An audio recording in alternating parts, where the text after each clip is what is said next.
Hello everyone, this is the SIG Testing weekly meeting for February 5th, 2019. This is going to be recorded and posted on YouTube afterwards. There's a link to the meeting notes in the docs, or in the chat. Go ahead and throw topics in there if you haven't already, if you want them to be covered in this meeting. And the first topic on there, I put on there just a quick overview of the breakout we had earlier this week for GitOps. We met with Nick from GitHub Engineering, and he was really grateful to share a bunch of information with us on how we're interacting with the GitHub API. Lots of cool tips in there for being a good citizen. The recording and the notes are out. Take a look if you're interested. The next item we kind of mentioned last time, so I'll just go over it super quickly. There were a couple large tech debt refactors that landed, and they've been deployed to the OpenShift Pro instance, but not quite yet to the CNCF instance. Among the major refactors, so run after success jobs are removed. We no longer post skipped statuses for jobs that don't run, and we're using the upstream client libraries. Most of this should be pretty transparent to the end user. I think not being able to use branch protection for skip statuses is one of the big ones that changed.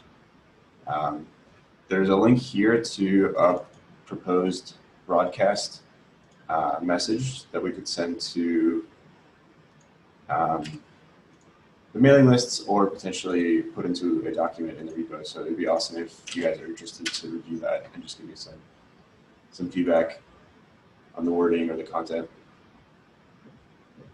And unless anyone has comments on that, that's all I had. And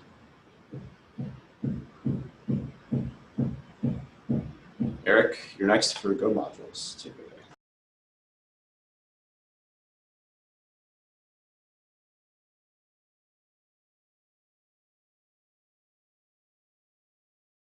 away. I'm next about what?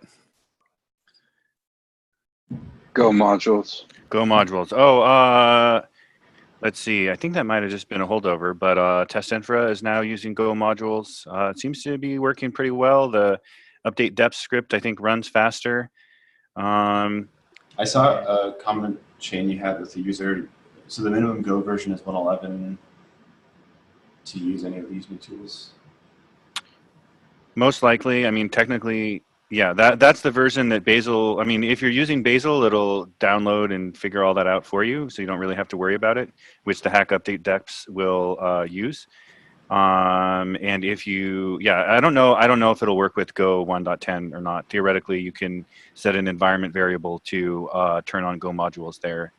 And you'll still have to do that if you are inside a Go path in 1.11.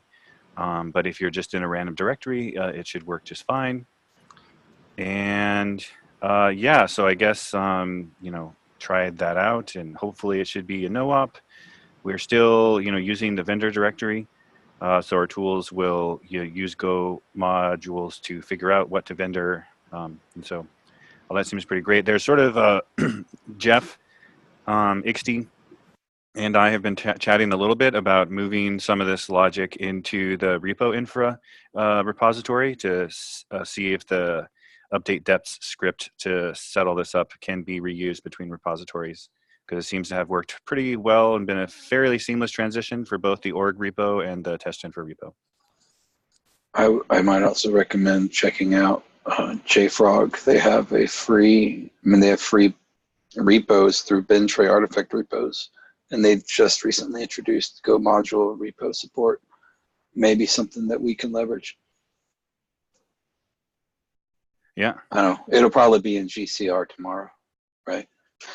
It'll probably show up as a Google storage view tomorrow. So. Yeah. Wait. So what is exactly does JFrog have? So you know, Bintray is an artifact repository by JFrog. They make Artifactory, but they've got a hosted free version called Bintray for free projects, open source projects. They have recently introduced Go module support. So if you're talking about like a shared module repository, I was just offering that as a possible solution. Okay. You mean for like a cached repository or something, or okay? Yeah. Yeah. For the most part, the builds actually still use. I mean, if you're the builds actually use the vendor directory still right now, so we don't actually need a module cache. But yeah, that sounds pretty cool. But I haven't played around with that at all. I thought Any vendor module. was going away. I use it too, and I thought they were going to more of the artifact repo, sort of like Maven. I haven't kept up with modules in a couple of months, so I could be wrong there. Assuming you use Bazel, what actually happens is we use go mod to determine what packages to exist, and then we use go modules to create and manage the vendor directory, and then Bazel still uses the vendor directory to do builds, so that we are not, we're not having to worry about like the build failing because some random GitHub repo is offline or something.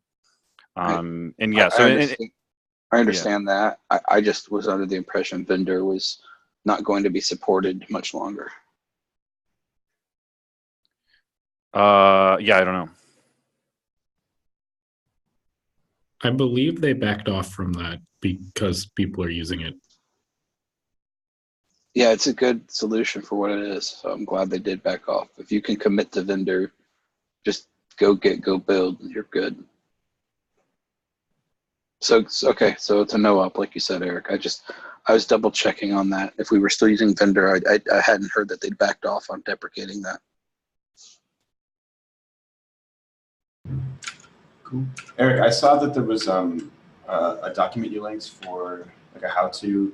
That's the same doc that existed always for interacting with vendor devs in TestInfo, right? Yeah, I updated it. Previously, it had instructions for how to use dep, and now it has instructions for how to use Go modules. Awesome. The next item Aaron put in here, so we have 2 potential slots for KubeCon EU for sessions for the SIG testing. 2 SIG testing sessions, I'm sorry. There's a SIG intro and then there's a SIG deep dive. Both of them will be 35 minutes and could potentially have 2 people there to talk about whatever topic we choose. We have until February 8th, which is in 3 days, to figure out if we want to actually send somebody to this, and whoever's going will get free tickets.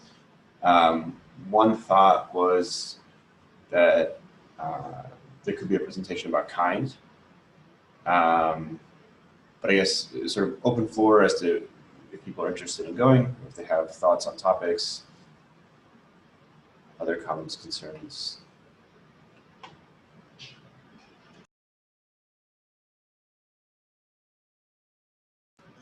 Not everybody all at once. Okay. Well, the general level of ambivalence here, I think I'm unclear, Steve. Are you soliciting people to present them, or are you soliciting simply the people have suggestions for what to talk about? Yeah, I mean, I think either. If somebody has a good idea for what to present, unless they don't feel comfortable actually being the person to present it, like, they could be the one that owns that presentation.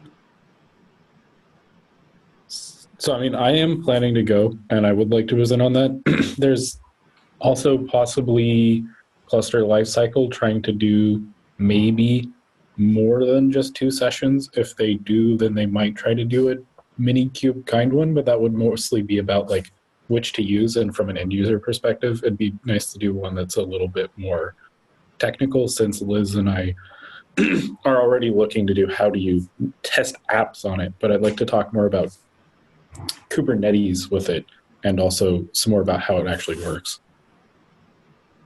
I don't want to put Will on the spot, as I hate traveling, but since he's already across the pond and he's been doing a lot of detailed work with Prow for the Git provider, I see a suggestion as a deep dive on Prow. I don't know what his availability is or desire to do something, but he may be a good idea for that. Yes, I'm assuming you're talking about me, Andrew? Yes, sir. Yes, sir. Yeah, I'm actually based in I'm based in the States, but most of everybody else on my team, everybody else on the Jenkins X core team is based in mostly. I conflated you with Patrick. I apologize orally. Yeah, sorry. No worries. But yeah, I mean, barring unforeseen catastrophe, I will be there. We're gonna have a Jenkins X booth, so I'll be working that, but also yeah, it'd be great to attend these sessions, and I'd be happy to talk formally or informally if it makes sense to do a formal presentation. I'd be more than willing to do that. Is anyone else planning to go? I don't want to volunteer anyone, but it does seem like it would be good to continue to have an intro session as well, just to kind of high level SIG testing. Right. Yeah, and I think to echo what Ben's saying, I think it would be super good for us to have some sort of, as Prow is growing and getting a bunch of new users, I think continuing to have the intro, who are we, what are we doing, how do you get in touch, would be super useful. I wasn't planning on it, but I could see it if I could go. But yeah, so maybe let's chat afterwards, or anyone else. I'll throw something on the SIG testing Slack, and we can see if anyone's interested who's already planning to go. Cool, and we do have until Friday to figure that out. So a rush, but not a huge rush. Cool. Yeah, and I'm open to whatever. As far as I know, our schedule hasn't been set yet. So if we can lock some, the sooner we can lock something in, then the sooner I can tell my team hey, I just need to be available for this, right, whatever it is. So yeah, but I don't foresee any. I'm sure they'll be happy for me to do that. So I don't foresee any issue there. Yeah, and I think we might see some other Prow related talks that don't come from SIG testing. And keep that with you as well. Cool. Greg, did you have something? No, not necessarily. But I mean, I'd be interested in doing either a deep dive or an intro talk. But whatever. Sure.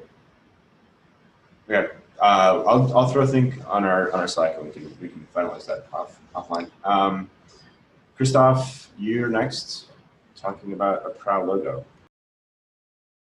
Yeah, I'm standing in for Michelle, who's not here to present this, but she and I have been connecting with a graphic designer to clean up her concept logo for Prow, and I have some options that I wanted to do a straw poll on. Share. Can everybody see my screen? Okay. So based on a couple rounds of feedback, this is what we got. Does anybody have any opinions or thoughts on these 4 different kind of clusters of options? I think we also did an internal poll within the Introd team here at Google, and 2A is a fairly strong one there as well.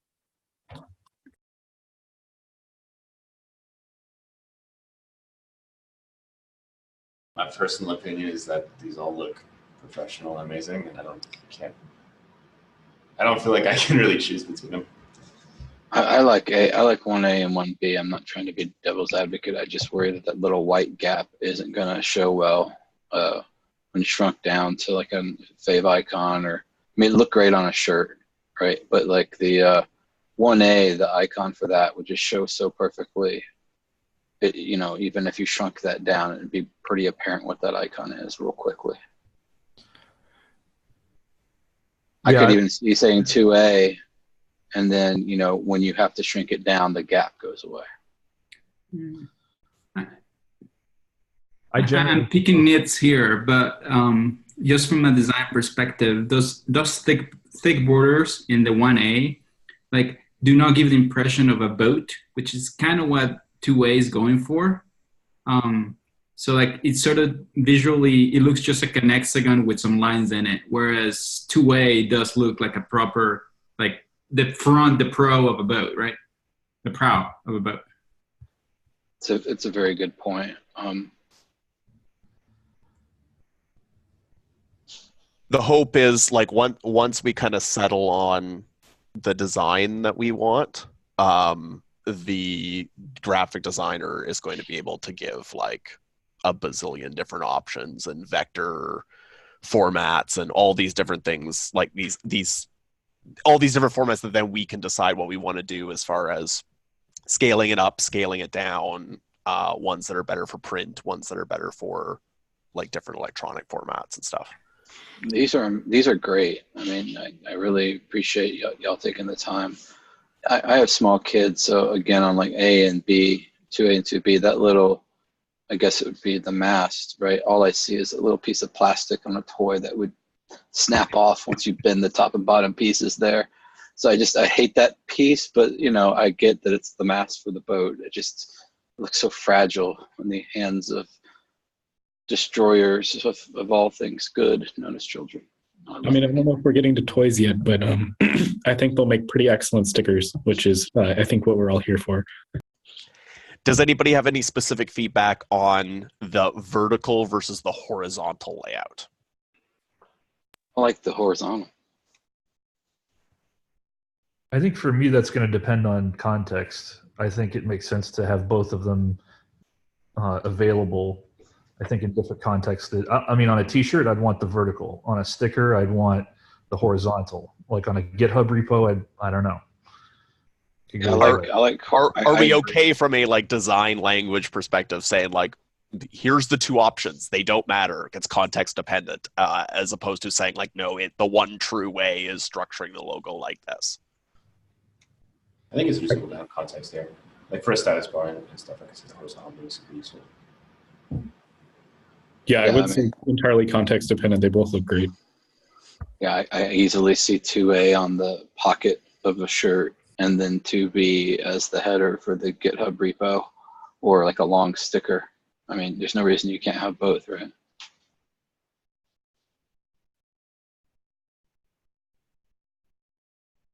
Okay, sounds great. Anybody else have any final thoughts? I'll snip out this little bit and we'll get some. We'll talk with the graphic designer and that kind of stuff based on this feedback and see like, is it worth making any other changes, or do we just kind of go like, it sounds like just like looking at the chat and looking at the comments I've heard, like seems most people are leaning towards number 2, just from the pronouncedness of the boat bit. But please tell me if my visual polling of both is wrong. Well, regardless of them, getting 3 different shades of blue on one sticker is not going to work well. It's true. But it doesn't matter because Catherine just posited the best one. I just want to say thank you to you and Michelle regardless. These are awesome. Yeah, this is. I take I'm here standing in for Michelle. I give her like 100% of the credit here. She did like the entire design concept. She's been the one working with the designer. I'm just kind of like connecting the pieces together to try and make this happen. I desperately want a sticker or shirt with on the 2A the darker blue is shiny, but the lighter blue is matte, and so it's interweaved like that. It's gonna look awesome.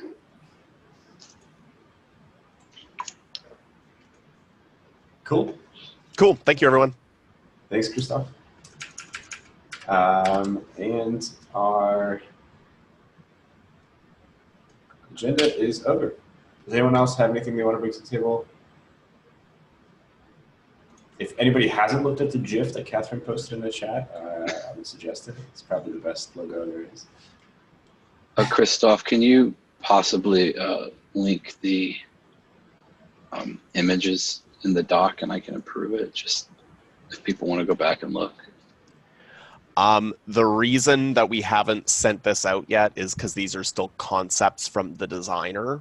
Oh, okay. So there might be a copy, right? Yeah. It's just kind of limited audience now. We want to make sure we have kind of official, like an accepted design, and then we're going to get a bunch of like stuff from the designer, and we want to make sure everybody, like the designer themselves that has done the mock-ups and stuff, gets paid for their work. So I don't want to. That's why I haven't sent anything out to the mailing list as far as like for keeps official until we like settle on a design and make sure the designer gets paid and stuff. I linked the GIF in the doc. Should I remove that since it's derivative of the? Should probably remove that GIF link. Sorry, Kathleen and Eric.